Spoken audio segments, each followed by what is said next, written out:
Chapter 3, Mishnah 9. Having discussed cases where a person transgresses the same prohibition several times, the Mishnah discusses a case where a person transgresses several prohibitions with a single act. If a person does an act that transgresses several prohibitions that are subject to Makkos, he is liable to a set of Makkos for each prohibition. The Mishnah describes a unique case where a person can be liable to 8 sets of Makkos for a single act. There is a case where a person can plow a single groove in a field and be liable to 8 sets of Makkos because of that act, since he transgresses 8 prohibitions as he plows, as follows. 1.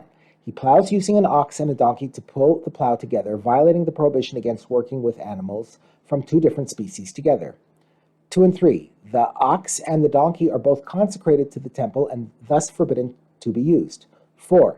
And he plants kilayim of a vineyard, that is, as he plows, he pushes earth to the side, covering wheat, barley, and grape seeds, thus violating the prohibition against planting such species together. 5. And he does this during Shemitah, the sabbatical year, violating the prohibition against planting during Shemitah. 6. And he does this on Yom Tov, violating the prohibition against doing work on Yom Tov. 7 and 8. He is both a Kohen and Nazir and plows in a place where there is tuma from a corpse, e.g. in a cemetery, violating the prohibitions for a Kohen and Nazir to become tameh from a corpse.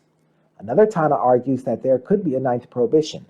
Hananiah ben Hachinai says, we can have a case where there is also a 9th transgression, someone who is wearing a garment of shotness while he plows, violating the prohibition against wearing such garments.